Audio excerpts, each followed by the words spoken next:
პირდაპირ ეთერში და წარმოგიდგენთ გადაცემის სტუმარს, საბურთალოს მაცხოვრის ამაღლების სახელობის ტაძრის წინამძღვარს დეკანოს კახაბერ გოგოტიშვილს. დაგლოცეთ მამაო. ერთმანეთ დაგლოცოთ მოგესალმებით. მადლობას მოგახსენებთ ჩვენთან სტუდიაში მობრძანებისთვის. მადლობთ მოწვევისთვის.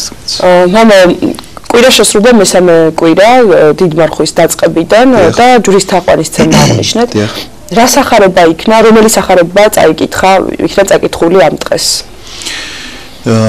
ეს კვირა გახლავთ ჯერ ალბათ ორიოდე სიტყვით მაინც შევახსენებ ჩვენს მაყურებელს აი ამ ჯვრის მნიშვნელობის შესახებ, იმიტომ რომ პირდაპირ კავშირში აი ამ სახარებასთან, თუმცა კი მე მგონი უკვე განმარტეს თქვენს გადაცემაში ამის შესახებ მამებმა ჯვრის მნიშვნელობა ქრისტიანის ცხოვრებაში ზოგადად და აი ამ კვირიაკისა.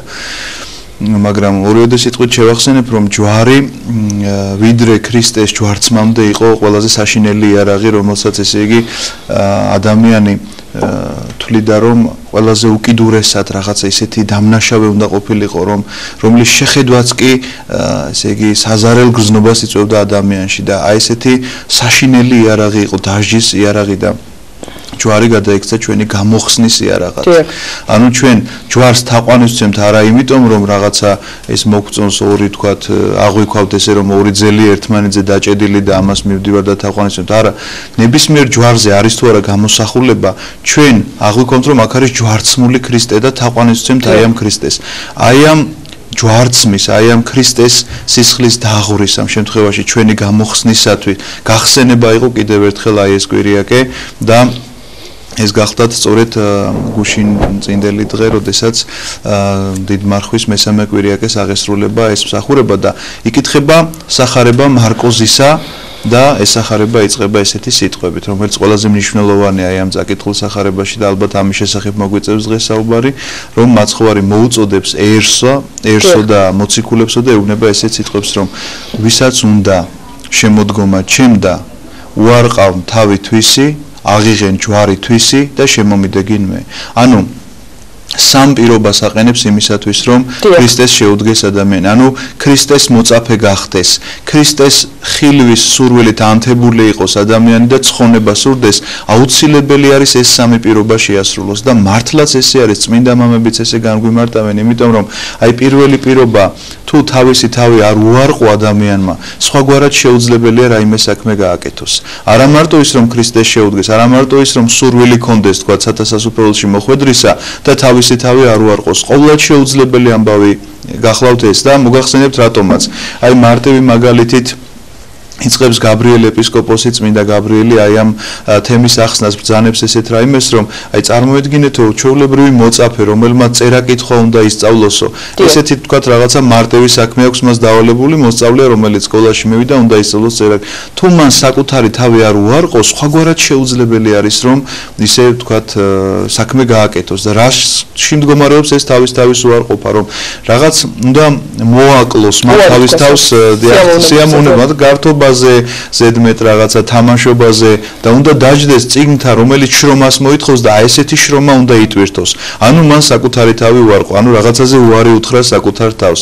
ესევეთივე მაგალითი გახლავთ თქვა ჯარისკაცის მაგალითი, ხა წარმოედგინეთ არც ერთი ომი არ მოგებულა, სადაც ისე მოქმედებდნენ ჯარისკაცები, როგორც თვითონ უნდოდათ. ანუ იყვნენ მეთაურის მორჩილებაში, ვინც მათ წინ უძღოდა და იქ იყო ერთ სულოვნება, რომ ერთხმათ ამბობდნენ, რაღაცა სიტყოდა მეთაური და ერთხმათ ყველანი ეთანხმებოდნენ, მოსწონდათ, არ მოსწონდათ, იქ თავის აზრს არავინ არ გამოთქვამს, იმიტომ რომ ომია და მეთაური წყვეტს და არა ისე რომ თქვა ამ ჯარისკაცს ესე მოუნდება, ეხლა არ არის ომის დრო, ეხლა თქვა იმას ძილი ურჩევნია, იმას თქვათ საჭმლის ჭამა, იმას თქვათ მარჯვნიდან შეტევა ურჩევნია ან მარცხნიდან. ამბობს ერთი მეთაური, ანუ უარყოფილია ყველა ჯარისკაც საკუთარი თავი და ემორჩილება სრულიად მეთაურის ნებას. ესეთივე უნდა გახდეთ ქრისტიანის დამოკიდებულებაც აი ამ თავის უარყოფაში, როდესაც ის სურველი გახდება ქრისტეს ხილვისა, სურველი გახდება სათასასუფეველის ხილვისა, მან საკუთარი ნება, ანუ ეს საკუთარი თავი უნდა უარყოს და ღვთის ნებას უნდა დაემორჩილოს. ამას უნდა ცდილობდეს ყოველ შემთხვევაში. შეიძლება ყოველთვის არ გამოვიდეს, იმიტომ რომ დაცემულ ბუნებაში იმყოფება ადამიანი, მოგეხსენებათ, მაგრამ მცდელობა უკვე საქმეს უდრის.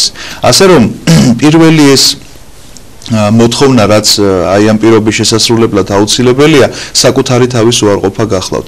ასეთივე მნიშვნელობისაა საკუთარი თავის უარყოფა, თქვათ, უფრო კარგად რომ იყოს გაგებული მაყურებლისათვის, თქვათ, რა არის მაინც ეს საკუთარი თავის უარყოფა, რომ ადამიანს აქვს რაღაცა კეთილი თვისება, აქვს რაღაცა ბოროტი, ანუ სიკეთისადმი მიდრეკილება, აქვს მის სურს ნამდვილად რომ კეთილი იყოს, მოწყალება აკეთოს, ლოცვით, მარხვით გაძლიერდეს, მაგრამ არის მასში მეორე, ეს ცალცალკე ადამიანი არის, ერთ ადამიანში ხდება ეს, რომ აი ამ ბუნების საწინააღმდეგოდ მას თქვათ ის რომ იშრომოს, ამის საწინააღმდეგოდ სიზარმაცე ებრძვის და ძალიან ხშირად ძლევს, ის რომ რაღაცა მოწყალება გასცეს, სიძუნწე ებრძვის და თქვათ რაღაც და საკუთარი თავის უარყოფაც სწორედ ამაშია, რომ აი ამ ბოროტ მიზიდულობას მოიკვეთს ადამიანი.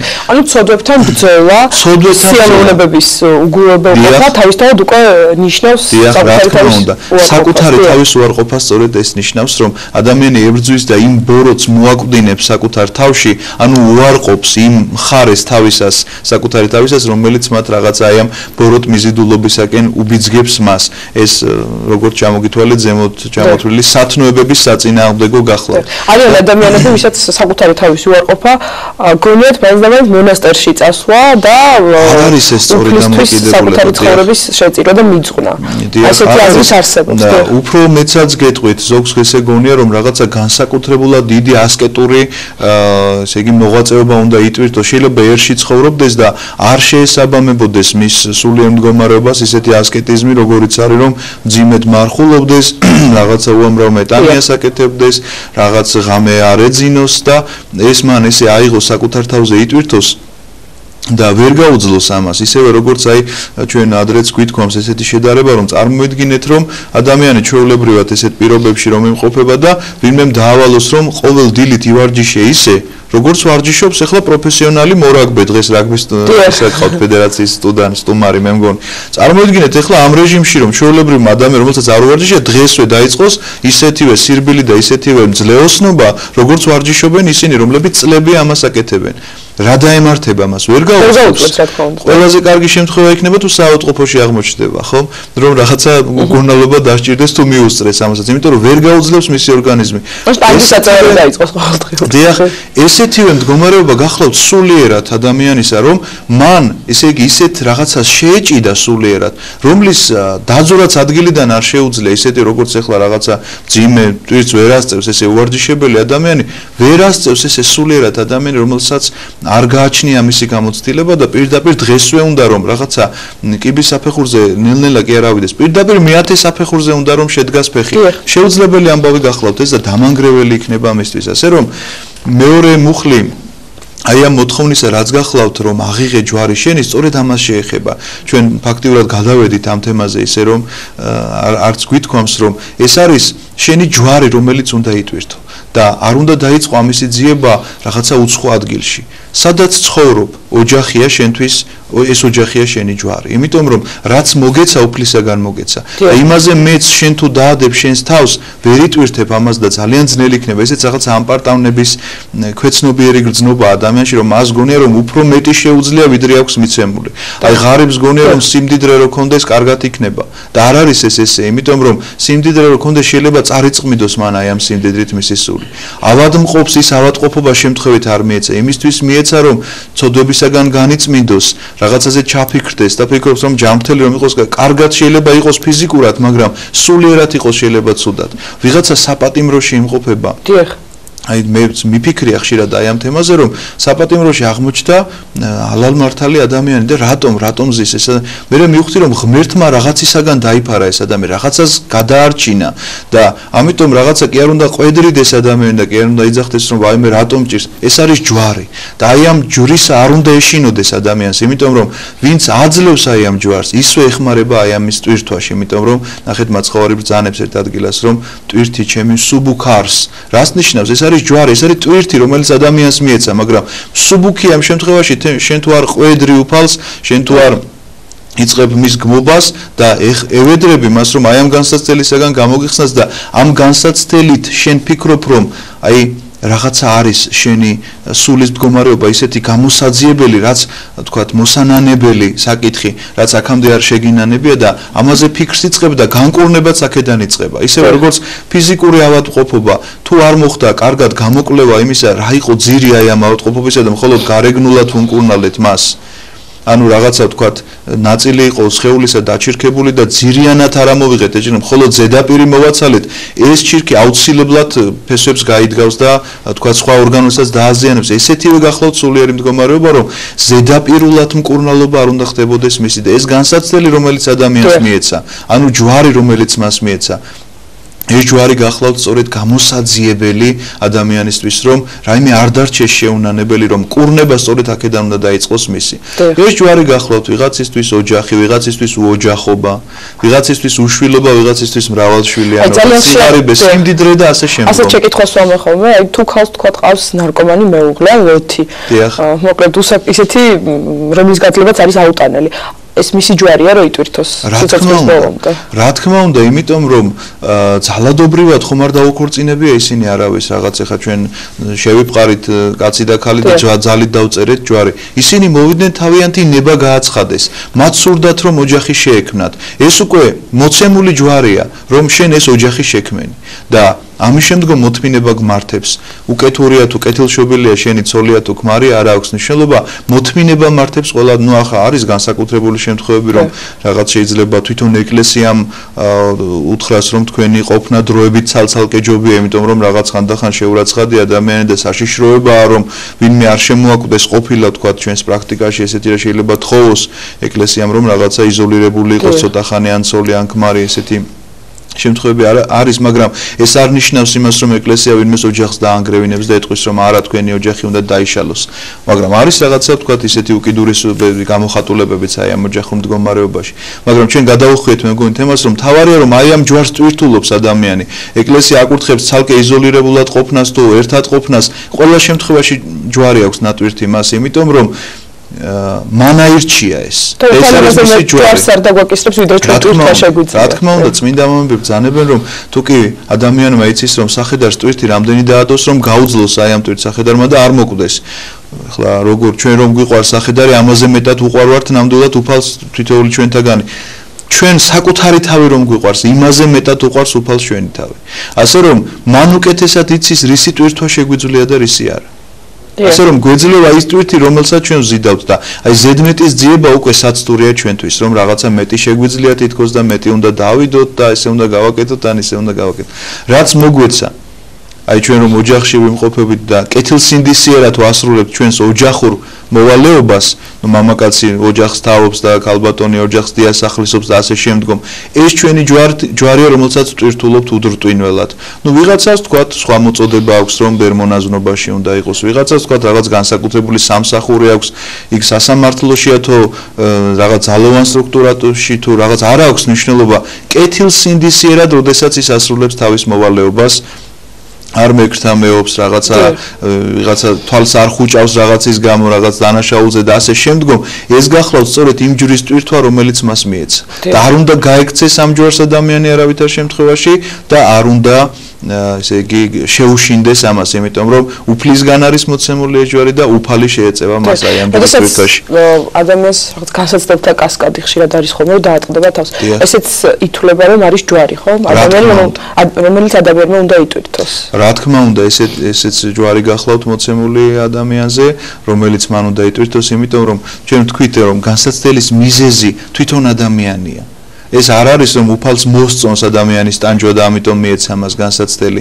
განსაცდელი მიეცა იმისთვის, რომ გამოკვლევა მოხდეს მის სულში, აი რატომ ხდება ეს ამბავი, რატომ მოხდა ეს განსაცდელი, რომ რაიმე შეუნანებელი არ დარჩეს.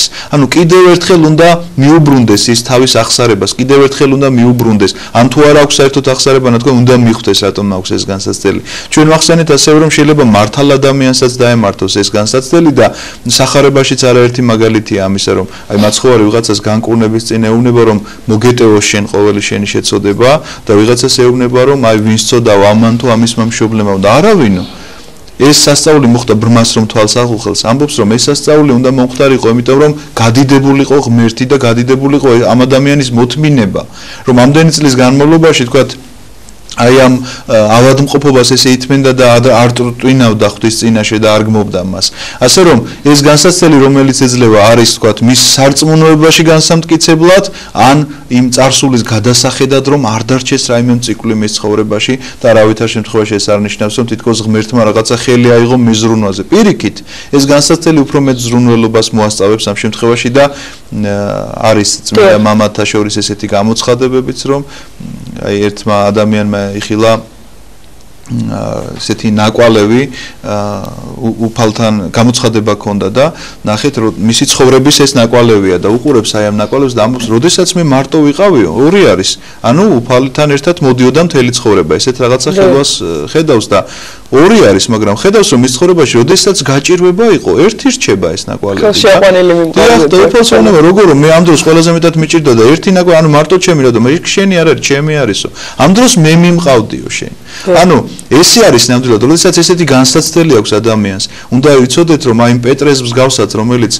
ზღვაზე წყალზე მოდის უფალთან შესახვედრად და დანთქმას დაიწყებს სწორედ აი ამ დანთქმის დროს უწვდის უფალი ხელს ადამიანს იქამდე არ ჭირდებოდა და არ გაუწვდია მისთვის ხელი მოდიოდა პეტრეს არწმუნოებით ახსოვსე მაგრამ შეორგულდა ანუ ეჭვი შეეპარა რაღაცა სარწმუნოებაში და წყალში ესე იგი დაიწყო ჩაძირვა მაშინვე უფალი უწვდის მას ხელს იმწამსვე და ამოიყვანს აი ამ წყლიდან ესეთი გახლავთ ადამიანის ცხოვრება თუ კი სარწმუნოებით არის ავსერა პეტრეს სარწმუნოების კლდე ეწოდება პეტრეს მართალი ადამიანია ხო მაგრამ ამ მართალსაც კი შეიძლება ესეთი შეემთხვას ასე რომ ჩვენ არ უნდა დავიწყოთ არავითარ შემთხვევაში რაღაცა ღვთის წინააღმდეგ აღდგომა იმაზე რომ აი ეს რატომ შეგვემთხვა ის რატომ შეგვემთხვა იმიტომ რომ პეტრესაც შეემთხვა ესეთი რამ და აი დანთქმის დროს გაუწოდა სწორედ მას უფალმა ხელი და ამის იმედით და ამის სასობით უნდა იყოს ადამიანი ასე რომ ის პირველი პირობა თავისი თავის უარყოფა მეორე პირობა ჯურის ტვირთვა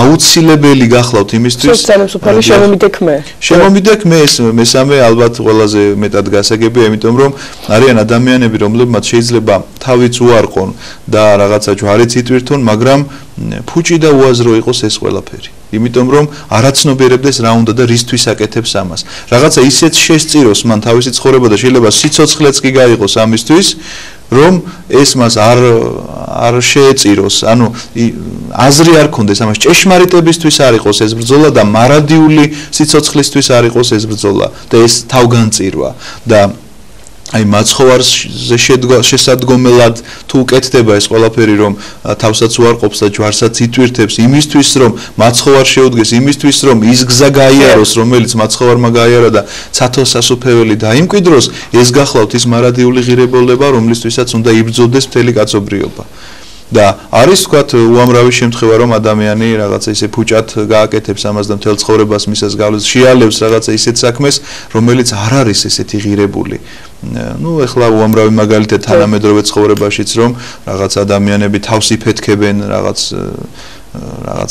რაღაცის გამო ვითომ სამშობლის დაცვის გამო მაგრამ უაზროდ გამოსდით ეს ყველაფერი სამშობლოს დაცვაც რა თქმა უნდა კეთილი საქმეა მაგრამ აი რაღაც ტერორისტული აქტების მოწყობით ხომ არ შეიძლება ეს გამოიხატებოდეს რომ იქ უდანაშაულო ბავშვებს და ქალებს ხოცავდნენ ვიღაცეები ამის გამო ეს ყოვლად გაუმართლებელი ფაქტია ანუ ესეც თავგანწირვა ერთგვარი მაგრამ რისთვის არის დიახ რისთვის წირავს ადამიანს თავს და რამდენ უდანაშაულო ადამიანს იწირავს ანუ თავგანწირვა ის კი არის ხებს რომ რაღაცა ზიანს შეამტყევ თავგანწირვა ის არის რომ შენ სიცოცხლეს გასწირავ და შენს თავს უარყოფ წეღარ რა ვთქვით რომ ყველანაირ სიამოვნებას მოიკლებს ადამიანს ეს თავგანწირვა იმისთვის რომ სხვას მაგალითი მისცეს სარწმუნოებაში გააძლიეროს იმისთვის რომ მან იპოვოს ის სასურველი მარგალიტი რომელიც სათასასופველი გახლავთ ჩვენ ათლობისას ყველას გვაქვს ნათქვა მირო შევუდგებით ქრისტეს მაგრამ არის ხოლმე შემთხვევა როდესაც იქვე მთავრდება ქრისტიანობა არის სამწუხაროდ იმიტომ რომ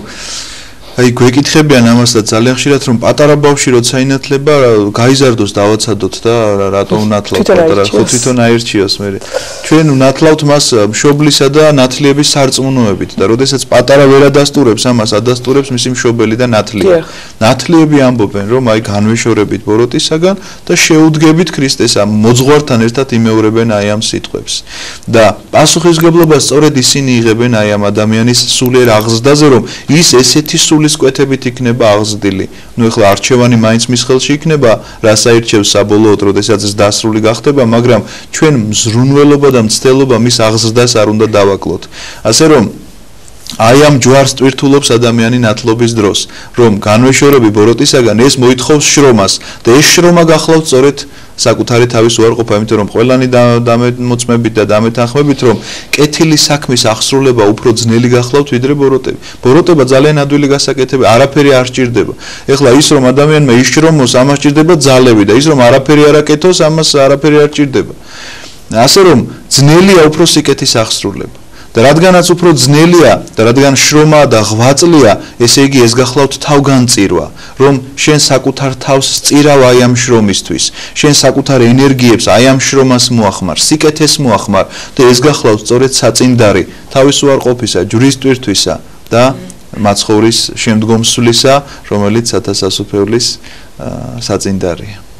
დიდი მადლობა მამაო საინტერესო საუბრისთვის, დაგლოცეთ. მოესწმა დაგლოცოთ. წარმატებებს გისურვებთ. კანდიდატის სტუმარი იყო მაცხოვრის ამაღლების სახელობის ტაძრის წინამძღვარი დეკანოზი კახაბერ გოგოტიშვილი. 9 საათის